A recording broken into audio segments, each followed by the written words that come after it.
اور میرا، یعنی آئی، مائی اور می کا استعمال جو انگریزی کے اندر سمجھتے ہیں، آپ نے اس کو بیان کرنا ہوگا، تو لہذا یہ چیز آتی ہے۔ اب ہم مثال لے لیتے ہیں یوم اقبال کی۔ یوم اقبال کو بڑی اچھی طریقے سے ہم جان لیتے ہیں کہ یوم اقبال کا جو منظر ہے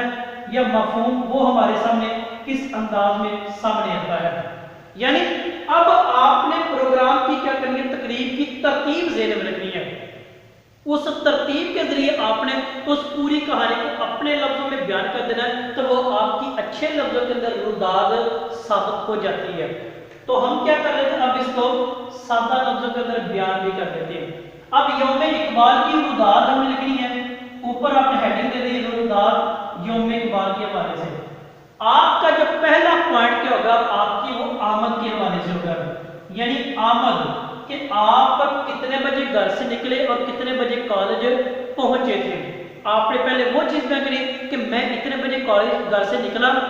ٹھیک ہے، تو اتنے بجے میں کالج پہنچ گیا۔ آپ نے پھر بیان کرنا پہلا کام کیا تھا، یعنی آپ کالج پہنچنے کے بعد سب سے پہلے آپ نے کام کون سا کیا ہے؟ سیدھا کلاس روم میں گئے ہیں، سیدھا ہال میں گئے ہیں، آپ نے وہ بیان کرنا ہے کہ میں ٹھیک 7:30 بجے گھر سے نکلا، 8 بجے کالج پہنچا، اور کالج پہنچنے کے بعد سب سے پہلے میں اپنے کلاس روم میں گیا اور وہاں پر میں نے اپنا بیگ وہ رکھا تھا، ٹھیک ہے۔ پھر کلاس روم سے نکل کر ہال تک جانا، یعنی کلاس روم میں جانے کے بعد فوراً اناؤنسمنٹ، ٹھیک 5 منٹ بعد یا 10 منٹ بعد آپ ہال میں پہنچ جائیں، وہاں پہ آپ کا پروگرام شروع ہونے والا، یہ تقریب شروع ہونے والی ہے۔ جب آپ نے اس کو اپنے الفاظ میں کیا تو وہ آپ کی کہانی کا آغاز اچھا، منفرد اور سیدھا بعد روداد کے حوالے سے بیان ہوگا۔ پھر آپ نے کیا کرنا ہے، میں ٹھیک اتنے بجے ہال پہنچا یا ہال میں پہنچ گیا، تو ہال میں پہنچا تو کیا ہوا، آپ ترتیب کے ساتھ وہاں پر بیٹھے، جس طرح بقیہ میرے دوست یا طالب علم بیٹھ رہے تھے، میں بھی ترتیب کے ساتھ اپنی نشست پر براجمان ہو گیا، وہاں پر بیٹھ گیا تھا۔ تو بیٹھنے کے بعد نمبر 6 پہ ہمارا پوائنٹ ہے جو اسٹیج سیکرٹری ہے، اس کی بات کریں گے کہ اسٹیج سیکرٹری نے کیا کیا، پروگرام کی تقریب کی ترتیب پیش کی، اتنے بجے پروگرام شروع ہوگا، اتنے بجے اختتام ہوگا، اس کے درمیان کیا کیا چیزیں ہم کریں گے، تقاریر ہوں گے، اقبال کے اشعار ہوں گے، ڈرامہ ہوگا، جو بھی ہوگا آپ نے پھر اس کو ترتیب کے ساتھ اسٹیج سیکرٹری کے بقول وہ بیان کرنا ہوگا۔ جب اسٹیج سیکرٹری نے پروگرام کی ترتیب بیان کر دی ہے تو پھر کیا ہوگا، اس کا باقاعدہ آغاز ہوگا، یعنی باقاعدہ آغاز۔ ڈیفینیٹلی یہ بات کلیئر ہے کہ پروگرام کا جو باقاعدہ آغاز ہے وہ تلاوت کلام پاک سے ہوگا، اس کے بعد نعت پڑھی جائے گی، یعنی خداوند کریم کے نام سے آغاز ہوگا۔ تو اس کے بعد اگلا جو مرحلہ آئے گا وہ تقاریر کا آئے گا، جو طلبہ کے ہاں ترتیب سے آئے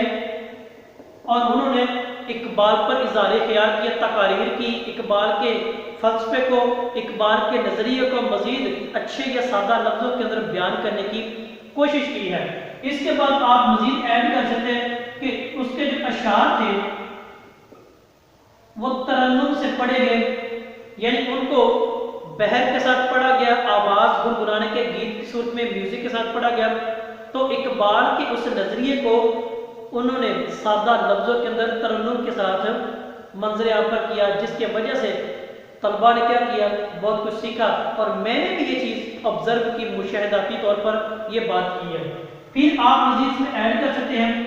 اسی دوران اس کے بعد استاد ایک سٹیج پہ آتے ہیں، انہوں نے اقبال کی زندگی پر روشنی ڈالی ہے، اقبال کی زندگی کو واضح کرنے کی کوشش کی ہے،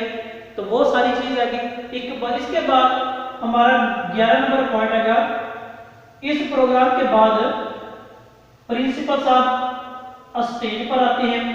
انہوں نے اظہار خیال کیا، پروگرام میں تقریب میں حصہ لینے والے تمام طلبہ کو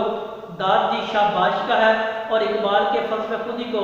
مزید آسان لفظوں میں سمجھانے میں انہوں نے اپنا مرکزی کردار کو ادا کیا ہے۔ اس کے بعد تقریب کا جو اختتام ہوتا ہے، اختتام ہونے کے بعد یا تو آپ گھروں کو واپس چلے جائیں گے یا آپ اپنے اپنے کلاس روم میں واپس چلے جائیں گے۔ تو اس کے بعد آپ نے جو اہم پوائنٹ میں نے سیکھا کیا ہے آپ نے، یعنی میں نے اس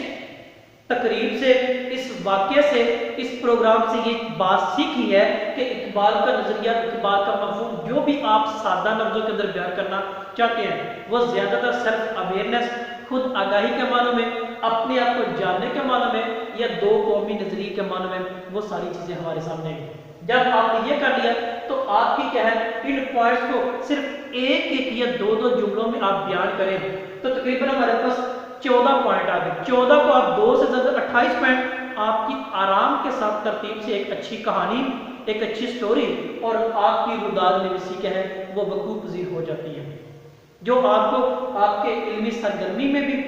آپ کو ویسے کریٹیو رائٹنگ کے طور پر بھی، اور آپ کو ایگزام میں اچھے نمبر لینے کے اعتبار سے بھی کیا ہے آسان، منفرد اور بہترین جامع ثابت ہو سکتی ہے۔ عزیز طلباء، ہمارا یہ تھا آج کا مصطفی موضوع۔ معنی کے اعتبار سے تعریف بھی ہم نے دیکھ لی، اس لفظ کا تعلق بھی دیکھ لیا، پھر ہم نے مثال بھی دیکھ لی، اور ہم نے کس انداز میں بیان کرنا وہ بھی دیکھ لیا، اور اس کا خاکہ بھی ہم نے سادہ لفظوں کے اندر بیان کر لیا اور دیکھ لیا۔ آپ کو کسی بھی موضوع پر تکلیف لکھنے کے اعتبار سے آ جائے، وہ قائد اعظم ڈے ہے، ترتیب سیم ہوگی، صرف موضوع کا فرق یہ ہوگا کیا ادھر اقبال ہے تو ادھر یوم قائد اعظم آ جائے گا۔ اب کالج کے اندر تقریری مقابلہ جات ہے تو ادھر تقریری مقابلہ جات مختلف لوگوں نے، طلباء نے کیا مختلف موضوعات پر تقریر کی، اور ان کی تقریر سے میں نے یہ بات سیکھی ہے ترتیب سیدھی ہوگی۔ تو یہ تھا بنیادی موقف اور مفہوم آج کے موضوع کا۔ آپ کا کوئی سوال ہے تو سوال کیجیے گا۔ آپ سب کا بہت شکریہ۔